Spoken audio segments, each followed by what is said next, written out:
everyone, welcome to ET Exclusive. OTT సంస్థల చేతిలో మన నిర్మాతలు కీలు బొమ్మలైపోయారా? వాళ్ళు కీ ఇచ్చినట్లు మనోళ్ళు తలూపడం తప్ప సొంత నిర్ణయాలు కూడా తీసుకోలేని దారుణమైన పరిస్థితుల్లో ఉన్నారా? అదేంటి వందల కోట్లతో సినిమాలు నిర్మిస్తున్న మన నిర్మాతలను అంత మాట అనేస్తున్నారు అనుకోవచ్చు. కానీ ఈ ఎక్స్క్లూజివ్ స్టోరీని ఒక్కసారి ఎక్స్క్లూజివ్గా చూడండి, విషయం మీకే బోధపడుతుంది. ముందొచ్చిన చెవులు కంటే వెనకొచ్చిన కొమ్ములు వాడి అంటారు కదా. ఇప్పుడు ఓటీటీల తీరు చూస్తుంటే ఇదే అనిపిస్తుంది. పెద్ద సినిమాల రిలీజ్ డేట్స్ కూడా వాళ్లే నిర్ణయించే స్థాయికి ఓటీటీ ఎదిగిపోయిందనే ప్రచారం నిర్మాతలకు నిద్ర లేకుండా చేస్తోందిప్పుడు. మరీ ముఖ్యంగా వందల కోట్ల మార్కెట్ ఉన్న హీరోల సినిమాలకు కూడా ఈ తిప్పలు తప్పట్లేదు. ఓటీటీకి డిమాండ్ బాగా పెరిగిపోయిందనేది కాదనలేని వాస్తవం. డిమాండ్ ఉన్నప్పుడు వాళ్ల మాటే చెల్లుతుంది కూడా. ఒకప్పుడు సినిమాలకు థియేట్రికల్తో పాటు అదనంగా శాటిలైట్ రైట్స్ కూడా వచ్చేవి. అప్పుడు టీవీలో సినిమా ఎప్పుడు వెయ్యాలనేది నిర్మాతలు నిర్ణయించేవాళ్లు. కానీ ఇప్పుడు డిజిటల్ మార్కెట్ వచ్చాక నిర్మాతలకు ఆ స్వేచ్ఛ పోతోంది. అసలు కంటే కొసరికే మెరుపెక్కువ అన్నట్లు మారిపోయిందిప్పుడు ఓటీటీల డామినేషన్. వాళ్లు చెప్పిన తేదీలకే పెద్ద సినిమాలను రిలీజ్ చేసుకోవాలంటున్నారు వాళ్లు. అందులో మన నిర్మాతల తప్పు కూడా లేకపోలేదు. పెద్ద సినిమాకు ఓ రిలీజ్ డేట్ కన్ఫర్మ్ చేశాక అప్పుడే 40 రోజుల గ్యాప్లో ఓటీటీ డేట్ లాక్ అవుతుంది.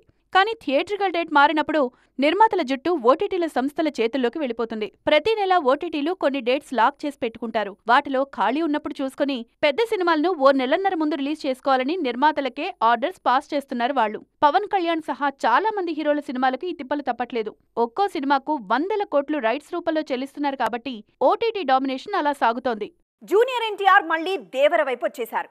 మరి వాట్ 2 పరిస్థితి ఏంటి? దానికి ఎప్పుడు డేట్స్ ఇస్తారు? ఇస్తే దేవరను ఎలా బ్యాలెన్స్ చేస్తారు? వార్ కోసం దేవరను పక్కన పెడతారా, లేదంటే 2 సినిమాలను ఒకేసారి బ్యాలెన్స్ చేస్తారా?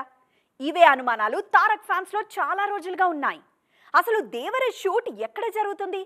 వార్ 2 వైపు వెళ్లేదిప్పుడు. జూనియర్ ఎన్టీఆర్ ప్లానింగ్ చూసి అభిమానులు కూడా అదుర్స్ అంటున్నారు. ఇప్పుడు దేవరతో పాటు వార్ 2 కూడా కమిట్ అవడంతో ఈ రెండింటి మధ్య ఖచ్చితంగా క్లాష్ తప్పదని ముందు నుంచి అనుకుంటున్నారంతా. అది తారక్కి తెలియంది కాదు. అందుకే డేట్స్ విషయంలో చాలా జాగ్రత్తగా బ్యాలెన్స్ చేసుకుంటున్నారు యంగ్ టైగర్. మొన్నటి వరకు వార్ 2 షూటింగ్ నాన్ స్టాప్ గా జరిగింది. ఆ తర్వాత చిన్న బ్రేక్ ఇచ్చి ఫ్యామిలీతో వెకేషన్ వెళ్ళొచ్చారు తారక్. రాగానే దేవర వైపు టర్న్ తీసుకున్నారు తారక్. ఇకపై దేవర పూర్తయ్యే వరకు నో వార్ అంటున్నారు జూనియర్.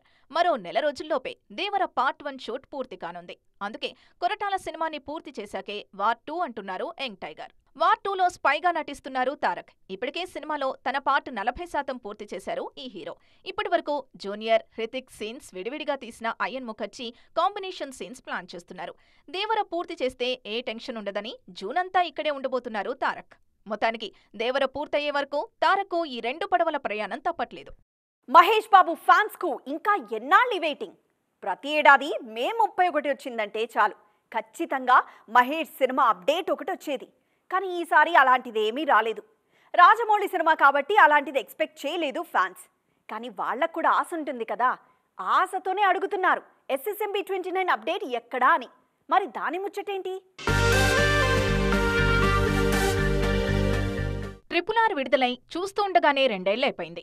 ఇప్పటి వరకు నెక్స్ట్ సినిమాని మొదలు పెట్టనే లేదు చెక్కన్న. మహేష్ బాబుతో సినిమానే ముచ్చట తప్పిస్తే దానికి మించి ఒక్క అప్డేట్ కూడా రాలేదు. పోనీలే, ఇవాళ రేపో సినిమాని మొదలు పెడతారేమో అనుకుంటే అది కూడా అయ్యేలా కనిపించట్లేదు. ఇంకా చాలా టైం పట్టేలా ఉంది. SSMB 29లో వాళ్లు నటిస్తున్నారు, వీళ్లు నటిస్తున్నారు అంటూ వస్తున్న వార్తలకు ఇదివరకే చెక్ పెట్టారు చెక్కన్న. అంతేకాదు, స్క్రిప్ట్ వర్క్ పూర్తయిందని, ప్రీ ప్రొడక్షన్ జరుగుతుందని మాత్రమే అప్డేట్ ఇచ్చారు. దానికి మించిన ఏ అప్డేట్ ఇవ్వలేదు. ఇప్పటికే హైదరాబాద్లోని అల్యూమినియం ఫ్యాక్టరీలో SSMB 29 కోసం సెట్ వర్క్ జరుగుతోంది. మరోవైపు మహేష్ మేకోవర్ కూడా ప్రాసెస్లో ఉంది. SSMB 29 పై చాలా వార్తలైతే ప్రచారంలో ఉన్నాయి. నాగార్జున కీలక పాత్రని, హృతిక్ రోషన్ విలన్ అంటున్నారు. కానీ దేనిపై క్లారిటీ లేదు. ప్రపంచాన్ని చుట్టే సాహస యాత్రికుడిగా మహేష్ పాత్ర ఉండబోతోంది. ఈ సినిమా కోసం హాలీవుడ్ టెక్నీషియన్స్ ఎక్కువగా పనిచేయబోతున్నారు. ప్రస్తుతానికి ఇవే అప్డేట్స్. పరిస్థితులు చూస్తుంటే ఆగస్టు తర్వాతే SSMB 29 ఓపెనింగ్ జరిగేలా కనిపిస్తోంది. ఇప్పుడు కాకపోతే మరో 6 నెలలకైనా అఖండ 2 పట్టాలెక్కడం ఖాయం. బోయపాటి శ్రీను కూడా ఇదే పనిపై చాలా బిజీగా ఉన్నారు. అంతా బాగానే ఉంది. కానీ ఈ సినిమాలో బాలయ్యతో జోడీ కట్టబోయే ఆ ముద్దుగుమ్మెవరు? ప్రజ్ఞా జైస్వాల్ని కంటిన్యూ చేస్తారా, లేదంటే కొత్త హీరోయిన్ కోసం ట్రై చేస్తున్నారా? ఒకవేళ చేస్తే రేస్లో ముందున్న హీరోయిన్స్ ఎవరు? మొన్నటి వరకు రాజకీయాలతో బిజీగా ఉన్న బాలయ్య అప్పుడే మళ్లీ సినిమాల వైపు వచ్చేశారు. ఆయన రెడీగానే ఉన్నా అనివార్య కారణాలతో బాబీ సినిమా కొత్త షెడ్యూల్ ఇంకా మొదలవలేదు. జూన్ 4 తర్వాత NBK 109 మళ్లీ సెట్స్ పైకి వెళ్లనుంది. ఈ చిత్రం తర్వాత బోయపాటి శ్రీనితో బాలయ్య సినిమా ఇప్పటికే కన్ఫర్మ్ అయిపోయింది.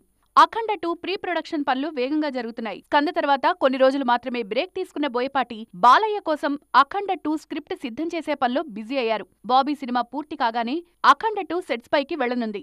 జూన్ 10న బాలయ్య పుట్టినరోజు సందర్భంగా దీనిపై అనౌన్స్మెంట్ కూడా రానుందని తెలుస్తోంది. అఖండ 2లో బాలయ్యతో ఏ హీరోయిన్ నటిస్తారనే విషయంపై చర్చ జరుగుతోందిప్పుడు. ప్రజ్ఞా జైస్వాల్ స్థానంలో కాజల్ అగర్వాల్, అంజలిలో ఒకరు ఫైనల్ అయ్యే అవకాశముంది. భగవంత్ కేసరిలో బాలయ్య కాజల్ జోడీకి మంచి అప్లాజ్ వచ్చింది. అలాగే అంజలితోనూ బాలయ్యకు సూపర్ ర్యాపో ఉంది. ఈ ఇద్దరిలో ఒకరు అఖండ 2లో నటించబోతున్నారని ప్రచారం జరుగుతోంది. ఒరిజినల్ లొకేషన్స్ కంటే ఇప్పుడు సెట్స్ వైపు ఎక్కువగా ఆసక్తి చూపిస్తున్నారు మన దర్శకులు. మనం ఫారిన్ వెళ్ళడం ఏంటి, ఫారిన్నే ఇక్కడికి తీసుకొస్తే అయిపోతుంది కదా అంటున్నారు. మరోవైపు ఏకంగా దేశాల సెట్ కూడా వేసేస్తున్నారు. తాజాగా మరో సినిమా కోసం ఓ భారీ సెట్ నిర్మాణం జరుగుతోంది. అదిప్పుడు టాక్ ఆఫ్ ద ఇండస్ట్రీగా మారింది. ఒకప్పుడు సినిమాకు సెట్ వెయ్యాలంటే 1కి 10 సార్లు ఆలోచించేవాళ్లు. కానీ ఇప్పుడలా కాదు. చెప్పులేసుకున్నంత ఈజీగా సెట్స్ వేసేస్తున్నారు. అంతేకాదు సినిమా అంతా అక్కడే తీస్తున్నారు కూడా. రంగస్థలమైనా, ఆచార్య అయినా, బాహుబలి అయినా సినిమా అంతా తీసింది సెట్స్లోనే. ఒక్కో సెట్ కోసం 20 నుంచి 30 కోట్ల వరకు ఖర్చు చేస్తున్నారు నిర్మాతలు. తాజాగా రామ్ చరణ్ బుచ్చిబాబు సినిమా కోసం భారీ సెట్ నిర్మాణం జరుగుతోంది. రంగస్థలం మాదిరే ఒక భారీ విలేజ్ సెట్ వేస్తున్నారు. అందులోనే దాదాపు 60% షూటింగ్ చేయాలని ప్లాన్ చేశారు బుచ్చిబాబు. గేమ్ చేంజర్ పూర్తి కాగానే జూన్ 2వ వారం నుంచి RC16 మొదలు కాబోతోంది. ఈ సెట్ కోసమే దాదాపు 25 కోట్లు ఖర్చు పెడుతున్నారు. పుష్ప 2 కోసం RFCలోనే మలేషియా సెట్ వేశారు. అక్కడే కీ సీన్స్ చిత్రీకరిస్తున్నారు సుకుమార్. మరోవైపు రాజమౌళి, మహేష్ బాబు ప్రాజెక్ట్ కోసం అల్యూమినియం ఫ్యాక్టరీలో భారీ సెట్ నిర్మాణం జరుగుతోంది. విశ్వంభరలో దాదాపు 70% సీన్స్ అన్ని సెట్స్లోనే తీస్తున్నారు వశిష్ఠ. ప్రభాస్ రాజాసాబ్లోనూ అంతే. ఇలా ఈ మధ్య ఏ సినిమా తీసుకున్నా పూర్తిగా సెట్స్ పైనే ఆధారపడుతున్నారు. నయనతార, త్రిష మధ్య కోల్డ్ వార్ నడుస్తోందా? ఈ రేసులో నయన్ కంటే త్రిషనే ఓ అడుగు ముందున్నారా? లేడీ సూపర్ స్టార్ పెడుతున్న కండిషన్స్ త్రిషకు వరంగా మారుతున్నాయా? అసలు త్రిష పాజిటివ్స్ ఏంటి, నయన్ చేస్తున్న తప్పులేంటి? ఇంతకీ త్రిష, నయనతార మధ్య ఇష్యూ ఏంటి? 40 దాటాక త్రిషకు మహాదశ మొదలైంది. కోవిడ్ ముందు వరకు ఈమెకు అవకాశాలు లేవు. కెరీర్ కథం అనుకున్నారు అంతా. ఓ టైంలో పెళ్లికి కూడా సిద్ధమయ్యారు. కానీ అదేంటో ఉన్నట్లుండి త్రిష రేంజ్ మారిపోయింది. ఒకేసారి 10 సినిమాలు చేస్తున్నారు ఈమె ఇప్పుడు. తెలుగులోనూ చిరంజీవితో విశ్వంభరాలో నటిస్తున్నారు త్రిష. ఒక్కో సినిమాకు 6 కోట్లకు పైగానే పారితోషికం అందుకుంటున్నారు త్రిష. విశ్వంభరకు 10 కోట్ల వరకు తీసుకుంటున్నట్లు ప్రచారం జరుగుతుంది. ఇదే టైంలో నయనతారకు వచ్చే ఛాన్సులు కూడా త్రిషకే వెళ్తున్నాయని తెలుస్తోంది. దానికి కారణం నయన్ ప్రమోషన్స్ కు రాదు. డేట్స్ ఇష్యూస్ నయన్తో ఎక్కువ. త్రిష మాత్రం నిర్మాతలు చెప్పినట్లే చేస్తుంటారని పేరుంది. అదే ఈమెకు కలిసొస్తోంది. జవాన్ తర్వాత సౌత్ సినిమాలపై పెద్దగా ఫోకస్ చేయట్లేదు నయనతార. పైగా రెమ్యునరేషన్ విషయంలో అందనంత ఎత్తులో ఉన్నారు. త్రిష ఈ స్థాయిలో బిజీ అవ్వడానికి నయన్ కూడా ఒక కారణమే. లేడీ ఓరియంటెడ్ వైపే నయన్ చూపులుంటాయి. కానీ త్రిష రెండూ కవర్ చేస్తున్నారు. పైగా పారితోషికం కాస్త తక్కువే. మొత్తానికి నయనతార మైనస్లే త్రిషకు ప్లస్ అవుతున్నాయి. ఇది ఈరోజు ఈటీ ఎక్స్క్లూజివ్. మరిన్ని ఎక్స్క్లూజివ్ స్టోరీస్తో మరోసారి కలుద్దాం. అప్పటి వరకు చూస్తూనే ఉండండి TV9.